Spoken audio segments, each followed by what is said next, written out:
नमस्कार बंधुरा नतून एक भिडियोते आपनादेर सकलके जानाई स्वागतम। এই মুহূর্তে ভয়ঙ্কর শক্তিশালী ঘূর্ণিঝড় ইয়াগি নিয়ে একটি বড়সড় আপডেট উঠে আসছে।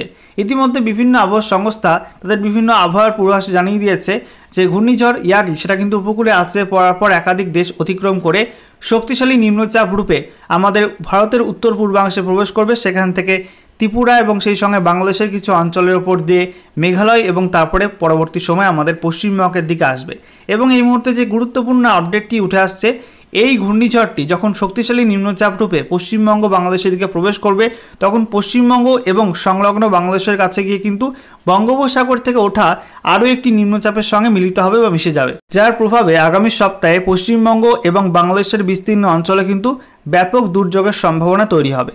আপনাদেরকে বিস্তারিত ইনফরমেশন জানাবো, আপনাদেরকে দেখাবো যে বঙ্গোপসাগরের যে সিস্টেমটি তৈরি হয়েছে বা নিম্নচাপ অঞ্চলটি তৈরি হয়েছে সেটি কীভাবে পশ্চিমবঙ্গের দিকে আসবে এবং সংলগ্ন বাংলাদেশের দিকে আসবে, এবং এদিকে দক্ষিণ চীন সাগরে তৈরি হওয়া টাইফুন ইয়াগি সেটা কোন গতিপথে এগোবে এবং দুটি কীভাবে মিলিত হবে পশ্চিমবঙ্গ বাংলাদেশের সংলগ্ন অঞ্চলে কীভাবে মিলিত হবে এবং তার প্রভাবে আবহাওয়ার কী কী পরিবর্তন হতে পারে পশ্চিমবঙ্গ বাংলাদেশ আগামী সপ্তাহে সমস্ত কিছু আপনাদেরকে জানাবো। এছাড়া আবহাওয়া দপ্তর থেকে এই বিষয়ে একটি বিশেষ আপডেট জারি করা হয়েছে, সেখানে কী কী বলা হয়েছে সেটা আপনাদেরকে জানাবো। একই সঙ্গে লেটেস্ট স্যাটেলাইট ইমেজ কী আপডেট দিচ্ছে, এই মুহূর্তে ঘূর্ণিঝড়ের চেহারা কেমন রয়েছে, সমস্ত কিছুই আপনাদেরকে দেখিয়ে দেবো এই ভিডিওটির মাধ্যমে। তো ভিডিওটি ভালো লেগে থাকলে এবং ইনফরমেটিভ বলে মনে হলে অবশ্যই আপনারা ভিডিওটা একটি করে লাইক করে দেবেন, অবশ্যই ভিডিওটি প্রচুর শেয়ার করবেন। সেই সঙ্গে নতুন দর্শক হয়ে থাকলে লেটেস্ট ভিডিওর আপডেট সবার প্রথমে পাওয়ার জন্য চ্যানেলটিকে সাবস্ক্রাইব করে নিয়ে পাশে থাকা বেল আইকনে ক্লিক করে অল নোটিফিকেশন অপশনটিকে অন করে রাখবেন। লেটেস্ট আপডেট আপনারা সবার প্রথমে পেয়ে যাবেন। সেই সঙ্গে আমাদের ভিডিওটি আপনি এই মুহূর্তে কোন জেলা থেকে দেখছেন অবশ্যই কিন্তু আপনাদের জেলার নামটি কমেন্ট বক্সে লিখে জানিয়ে দেবেন। তো বন্ধুরা, প্রথমে আমরা দেখে নেব লেটেস্ট স্যাটেলাইট ইমেজ অর্থাৎ উপগ্রহ চিত্র আবহাওয়া সংক্রান্ত কী কী লেটেস্ট আপডেট দিচ্ছে। এই মুহূর্তে আপনারা দেখতে পাচ্ছেন লেটেস্ট স্যাটেলাইট ইমেজ, যেখানে আমরা দেখতে পাচ্ছি ইতিমধ্যে কিন্তু বঙ্গোপসাগরে লো প্রেশার এরিয়া বা নিম্নচাপ অঞ্চলটি তৈরি হয়ে গেছে। দেখতে পাচ্ছেন বঙ্গোপসাগর জুড়ে কিন্তু কালো ঘন মেঘ এবং আগামী কয়েকদিনের মধ্যে কিন্তু এটা সুস্পষ্ট নিম্নচাপে পরিণত হবে এবং ধীরে ধীরে কিন্তু উত্তর বঙ্গোপসাগরের দিকে এগোবে, অর্থাৎ উত্তর ওড়িশা উপকূল, সংলগ্ন পশ্চিমবঙ্গ উপকূল এবং সংলগ্ন যে বাংলাদেশ উপকূল রয়েছে এই অঞ্চলের দিকে কিন্তু এগোবে এই নিম্নচাপটি। ঠিক আছে, এদিকে আমরা দেখতে পাচ্ছি দক্ষিণ চীন সাগরে ভয়ঙ্কর শক্তিশালী ঘূর্ণিঝড় ইয়াগি বা টাইফুন ইয়াগি ইতিমধ্যে শক্তি বাড়িয়েছে এবং দেখতে পাচ্ছেন যে চীনের যে মেনল্যান্ড রয়েছে এবং তার পাশে যে ছোট্ট দ্বীপটা রয়েছে এই দুই অঞ্চলের মাঝখান দিয়ে অর্থাৎ এই দুই ভূভাগের মাঝখান দিয়ে কিন্তু প্রবেশ করছে। ইতিমধ্যে এই অঞ্চলে কিন্তু প্রবেশ করে গেছে এর আই। দেখতে পাচ্ছেন এটা হচ্ছে ঘূর্ণিঝড়ের আই বা মধ্য যে অঞ্চল। ঠিক আছে, এবং খুব শীঘ্রই কিন্তু এটা পাস করে যাবে, এই দুটি অঞ্চল কিন্তু পাস করে যাবে এবং ধীরে ধীরে এটা কিন্তু ভিয়েতনাম উপকূলের দিকে এগোবে। এবং যে আপডেটটি ইতিমধ্যে উঠে আসছে আগামীকাল এটা ল্যান্ডফল করতে পারে ভিয়েতনাম উপকূলে।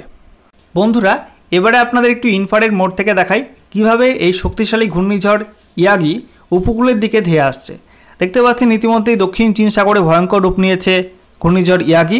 আপনাদের একটু প্লে করে দেখাচ্ছি, দেখতেই পাচ্ছেন যে চক্রের মতো কিন্তু এগোচ্ছে শক্তি বাড়িয়ে।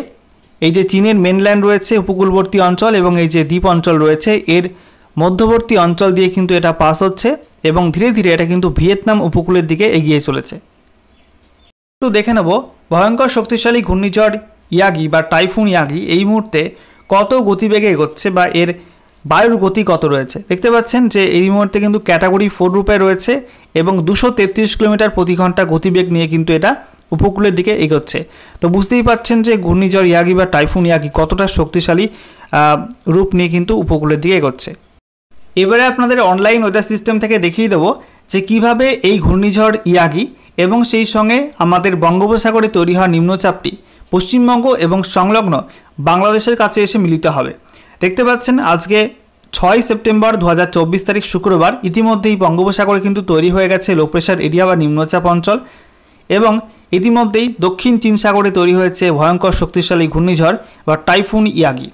দেখতে পাচ্ছেন আগামীকাল 7 সেপ্টেম্বর শনিবার সকালে এই নিম্নচাপটি কিন্তু আরও শক্তিশালী হচ্ছে এবং খুব শীঘ্রই কিন্তু আগামীকাল এটা সুস্পষ্ট নিম্নচাপে পরিণত হতে পারে এবং ধীরে ধীরে কিন্তু উত্তর বঙ্গোপসাগরের দিকে এগোচ্ছে, অর্থাৎ পশ্চিমবঙ্গ এবং সংলগ্ন বাংলাদেশ উপকূলের দিকে কিন্তু এগোচ্ছে। 7 তারিখ দুপুরে বঙ্গোপসাগরে তৈরি হওয়া নিম্নচাপটি কিন্তু একটু সুস্পষ্ট নিম্নচাপ রূপে রূপ নিচ্ছে এবং আরও একটু উত্তর দিকে সরছে। এদিকে ঘূর্ণিঝড় ইয়াগি সেটা কিন্তু ল্যান্ডফল প্রক্রিয়া চলছে, অর্থাৎ ল্যান্ডফল প্রক্রিয়া কিন্তু অনেকটা সময় নেবে, যেহেতু অনেকটা অঞ্চল জুড়ে এই ঘূর্ণিঝড়টি তৈরি হয়েছে, তাই ল্যান্ডফল প্রক্রিয়া কিন্তু প্রায় একটা দিনের অর্ধেকটা সময় নিয়ে নেবে। এরপরে আগামীকাল বা 7 তারিখ শনিবার রাতের দিকে আমরা দেখতে পাচ্ছি যে বঙ্গোপসাগরে তৈরি হওয়া নিম্নচাপটি কিন্তু একই জায়গায় অবস্থান করে তার শক্তি বাড়াচ্ছে। এদিকে ঘূর্ণিঝড়টি কিন্তু ল্যান্ডফল হয়ে গেছে এবং সরাসরি কিন্তু ভূভাগের মধ্যে প্রবেশ করেছে। তারপরে 8ই সেপ্টেম্বর রবিবার সকালে আমরা দেখতে পাচ্ছি যে বঙ্গোপসাগরের উত্তর অঞ্চলে কিন্তু একটু ওড়িশা ঘেঁষে নিম্নচাপটি অবস্থান করছে। এদিকে ঘূর্ণিঝড় যে ইয়াগি সেটা কিন্তু ধীরে ধীরে শক্তি হারাচ্ছে এবং শক্তি হারিয়ে ভিয়েতনাম এবং সংলগ্ন যে লাওস বর্ডার রয়েছে সেই অঞ্চলের ওপর কিন্তু অবস্থান করবে। তারপরে 8 তারিখ রবিবার বিকালের দিকে আমরা দেখতে পাচ্ছি যে বঙ্গোপসাগরে তৈরি হওয়া নিম্নচাপটি কিন্তু আরও একটু উত্তর দিকে সরবে এবং ওড়িশা এবং সংলগ্ন পশ্চিমবঙ্গ উপকূলের কাছে অবস্থান করবে এবং সুস্পষ্ট নিম্নচাপের রূপ নেবে। ঘূর্ণিঝড় ইয়াগি সেটা কিন্তু শক্তি হারাচ্ছে এবং গভীর নিম্নচাপ রূপে উত্তর লাওস সংলগ্ন মায়ানমার বর্ডার এবং এদিকে চায়নার দক্ষিণ অংশ এই অঞ্চলের ওপর কিন্তু অবস্থান করছে।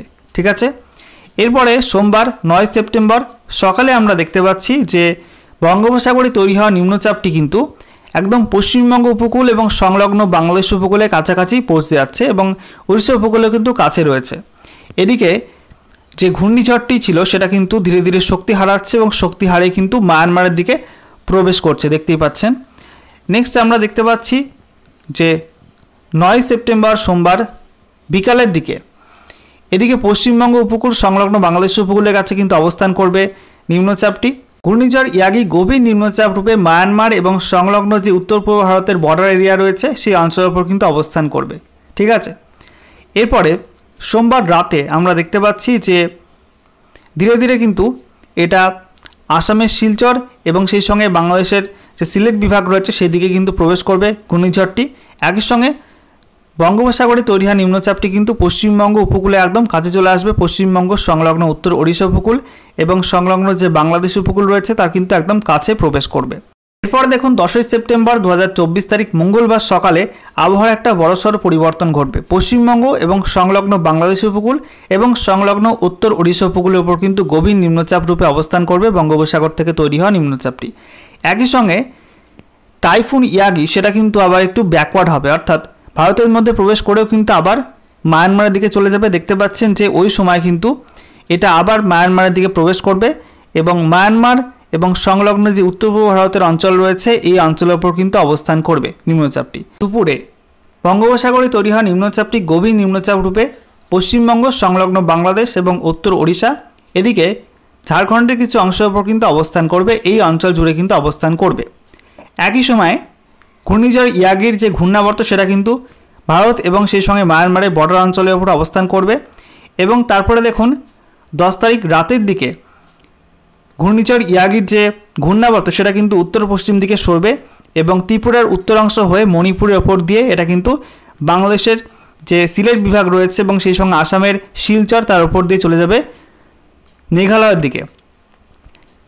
এরপরে বুধবার 11ই সেপ্টেম্বর সকালে আমরা দেখতে পাচ্ছি যে ঘূর্ণাবর্তটি কিন্তু একটু পশ্চিম দিকে সরবে এবং বাংলাদেশের রংপুর হয়ে এটা কিন্তু পশ্চিমবঙ্গের দক্ষিণ দিনাজপুর এবং সংলগ্ন মালদার উপর কিন্তু প্রবেশ করবে। বুধবার সন্ধ্যায় বঙ্গোপসাগর থেকে তৈরি হওয়া গভীর নিম্নচাপ এবং সেই সঙ্গে টাইফুন ইয়াগির যে নিম্নচাপ এই দুটি নিম্নচাপ বা দুটি সিস্টেম কিন্তু মিশে যাবে একসঙ্গে এবং একটি নিম্নচাপ অঞ্চলে পরিণত হবে, দেখতে পাচ্ছেন। এবং সেটা কিন্তু পশ্চিমবঙ্গ বাংলাদেশের কিছু অঞ্চল, সেই সঙ্গে বিহারের দক্ষিণ অংশ, উত্তরপ্রদেশের দক্ষিণ পূর্বাংশ, সেই সঙ্গে ঝাড়খণ্ডের বিস্তীর্ণ অঞ্চল, একই সঙ্গে উত্তর ওড়িশা এই অঞ্চল জুড়ে কিন্তু অবস্থান করবে একটা গভীর নিম্নচাপ রূপে কিন্তু এই অঞ্চলে অবস্থান করবে এবং ওই দিন রাতে দক্ষিণবঙ্গে বেশ ব্যাপক বৃষ্টিপাতের সম্ভাবনা থাকছে, বিশেষ করে পশ্চিমের জেলাগুলো পুরুলিয়া, বাঁকুড়া, সেই সঙ্গে পশ্চিম বর্ধমান, সেই সঙ্গে এদিকে বীরভূম, সেই সঙ্গে মুর্শিদাবাদ এই অঞ্চল জুড়ে কিন্তু ব্যাপক বৃষ্টিপাতের সম্ভাবনা থাকবে।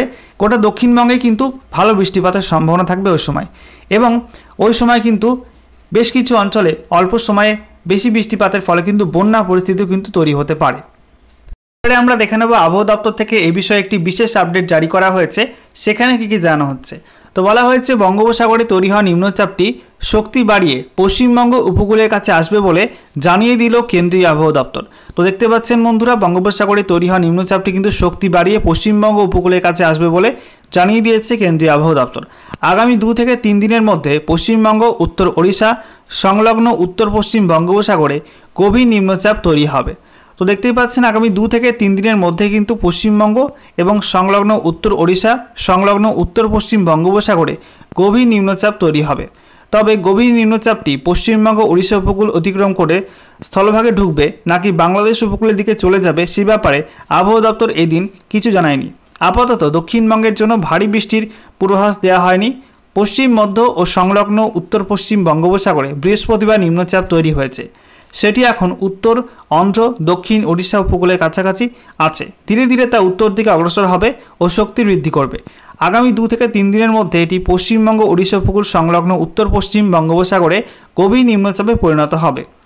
কয়েকদিন আগে দক্ষিণ ওড়িশা উত্তর অন্ধ্র উপকূল সংলগ্ন বঙ্গোপসাগরে একটি অতি গভীর নিম্নচাপ তৈরি হয়েছিল। শক্তিশালী নিম্নচাপটি অন্ধ্র উপকূল দিয়ে স্থলভূমিতে ঢুকেছিল। নিম্নচাপের জেরে ব্যাপক বৃষ্টিপাত হয়। অন্ধ্রপ্রদেশ ও তেলেঙ্গানাতে দুটি রাজ্যের বিস্তীর্ণ এলাকায় বড় ধরনের বন্যা হয়েছে। পরে সেটি দুর্বল হয়ে ছত্তিশগড় হয়ে মহারাষ্ট্রের দিকে সরে যায়। আবহাওয়াবিদরা বলছেন বঙ্গোপসাগরের নিম্নচাপটি উত্তর ওড়িশা ও সংলগ্ন পশ্চিমবঙ্গ উপকূল দিয়ে স্থলভূমিতে ঢুকলে দক্ষিণবঙ্গে প্রচুর বৃষ্টি হবে। এর গতিপ্রকৃতি নিয়ে আবহাওয়াবিদরা কিছুটা উদ্বিগ্ন, কারণ দক্ষিণ চীন সাগরে ইতিমধ্যে একটি বিধ্বংসী টাইফুন ঝড় সৃষ্টি হয়েছে। ঝড়টি একাধিক দেশে স্থলভূমি অতিক্রম করবে। শেষ পর্যন্ত এটি দুর্বল অবস্থায় বঙ্গোপসাগরে অবস্থানরত নিম্নচাপটির সঙ্গে মিশে যেতে পারে। তো দেখতেই পাচ্ছেন বন্ধুরা, শেষ পর্যন্ত দুর্বল অবস্থায় কিন্তু বঙ্গোপসাগরে অবস্থানরত নিম্নচাপটির সঙ্গে টাইফুন যে ঝড় তার নিম্নচাপ কিন্তু মিশে যেতে পারে। আগামী সপ্তাহের শুরুর দিকে এটা হওয়ার সম্ভাবনা আছে।